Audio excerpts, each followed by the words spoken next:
தலைவர் வந்து கேட்டுட்டு வெளியே ஓடி போறார்.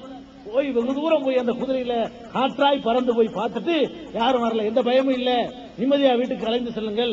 இப்படியான வீரத்தை எடுத்தாலும் சரி, விவேகத்தை எடுத்தாலும் சரி, நேர்மை எடுத்தாலும் சரி, அப்படி ஒரு வாழ்க்கையை பார்க்க முடியாது.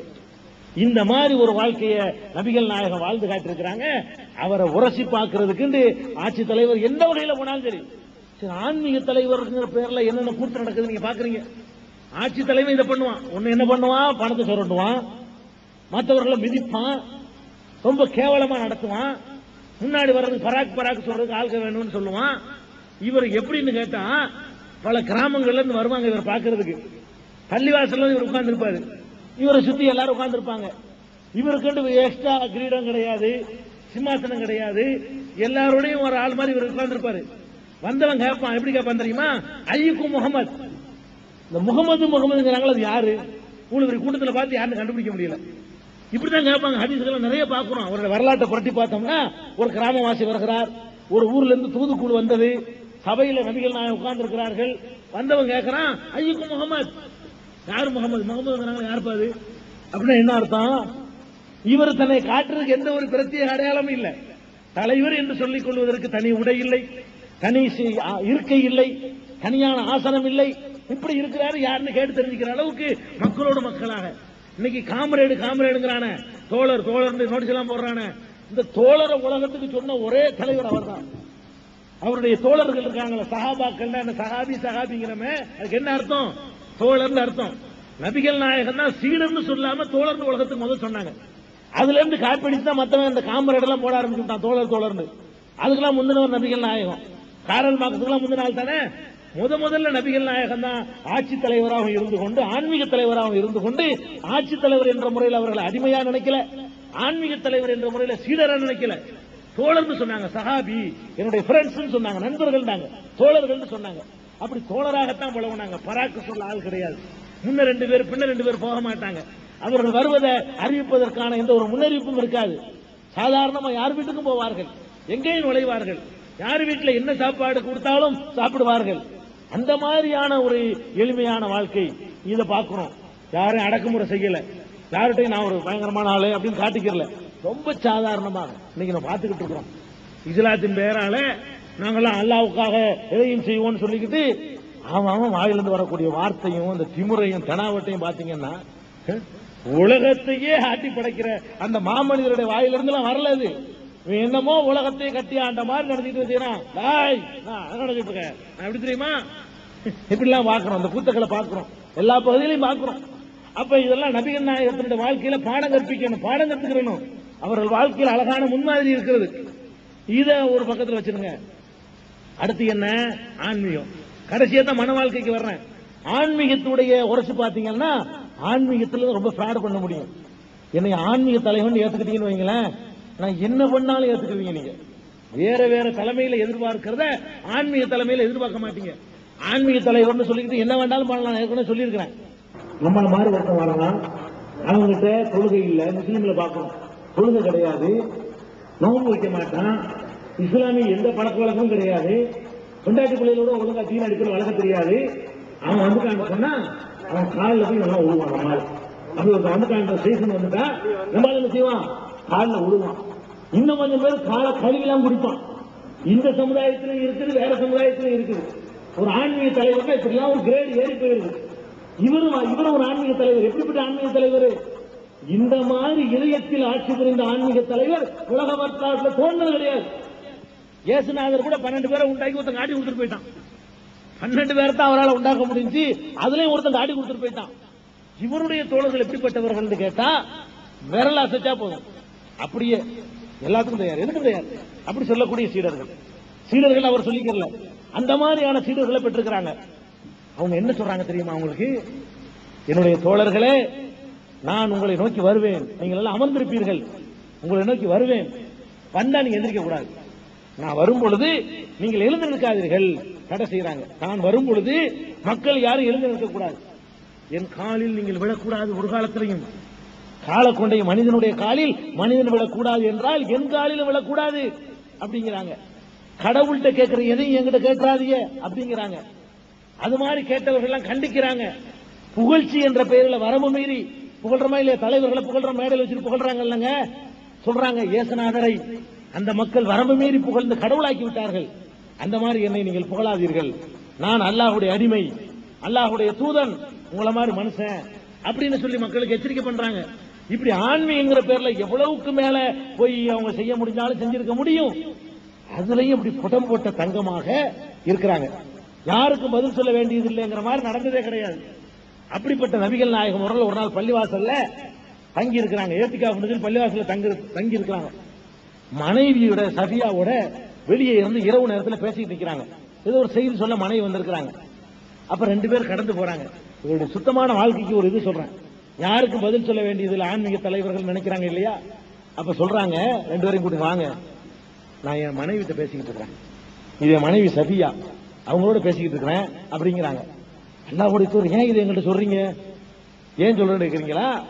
சைத்தான் மனிதனுடைய ரத்த நாளங்கள்ல எல்லாம் ஓடுறான்.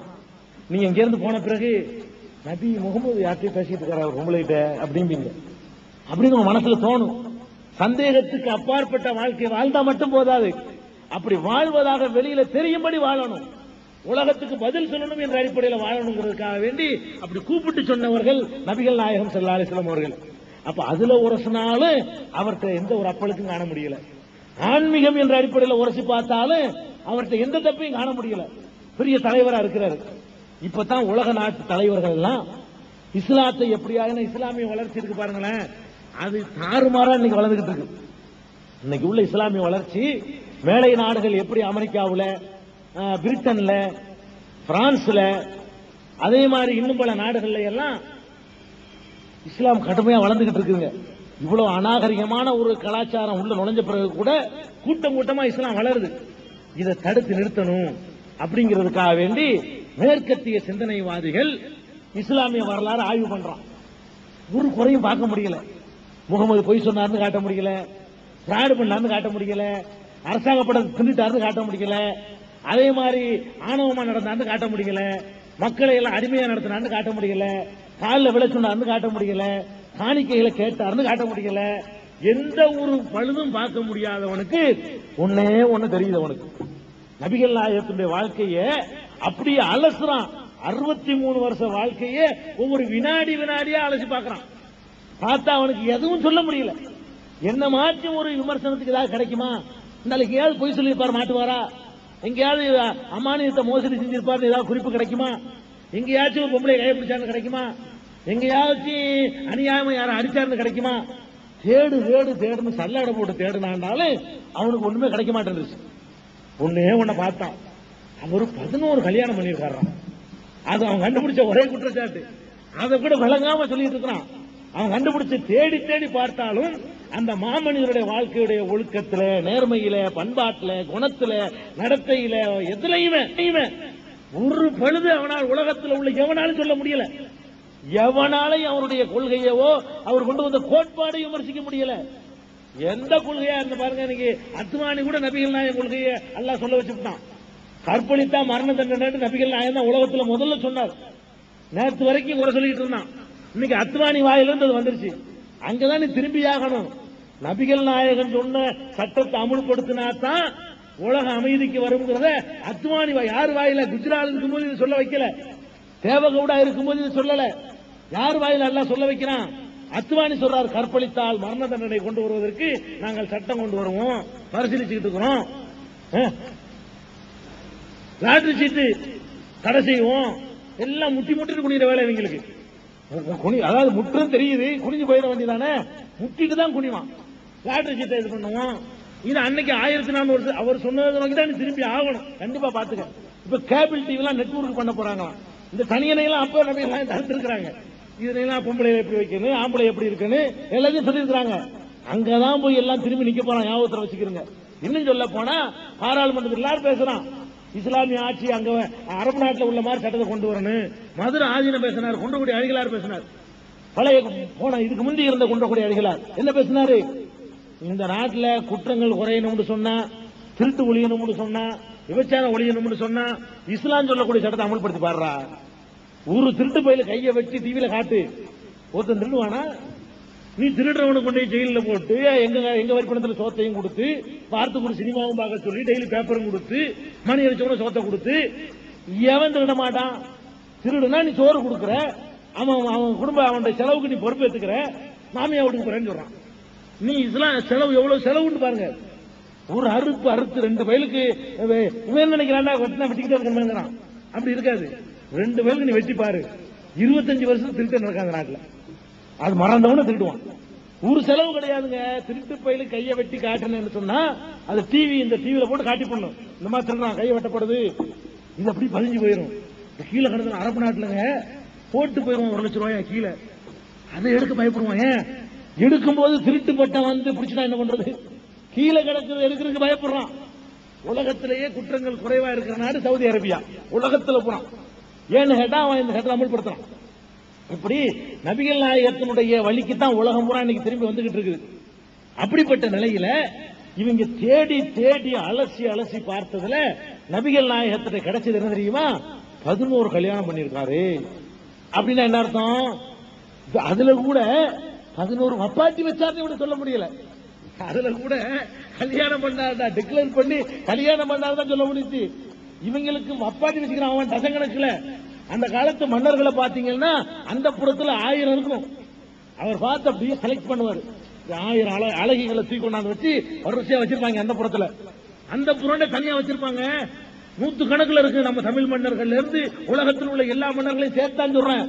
அந்த புறம் ஒன்ன வச்சு அதுக்குள்ள வகை வகையா எல்லா வெரைட்டிலையும் இருக்கும். கலர் வாரியா, வயசு வாரியா, மாநில வாரியா, எல்லா வாரியாவும் இருக்கும். உயரம் எல்லாமே இருக்கும். அவர் பார்த்து அன்னைக்கு மூடுக்கு தகுந்த மாதிரி செலக்ட் பண்ணிட்டு வருவார். 1-2 செலக்ட் பண்ணிட்டு வருவார்.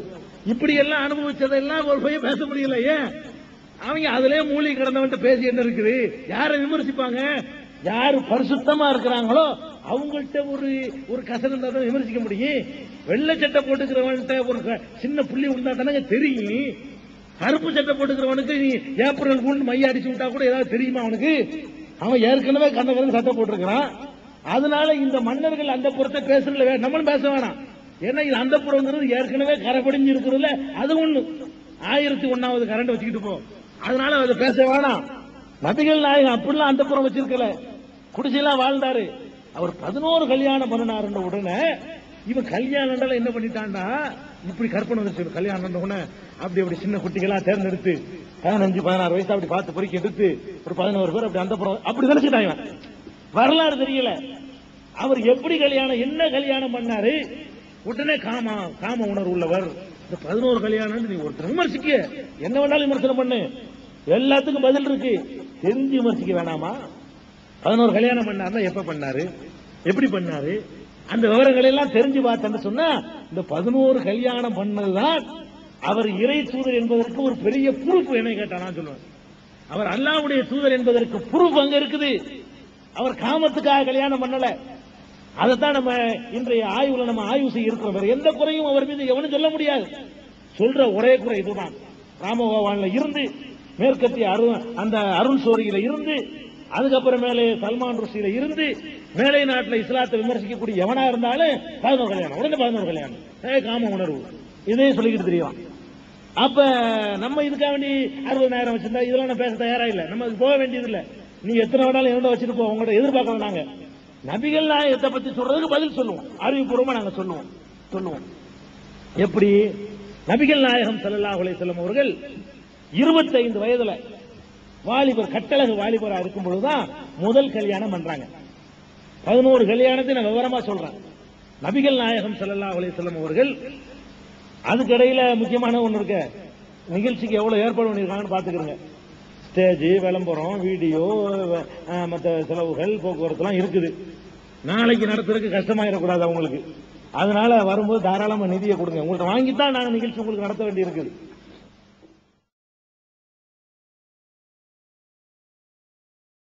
بسم الله الرحمن الرحيم الحمد لله رب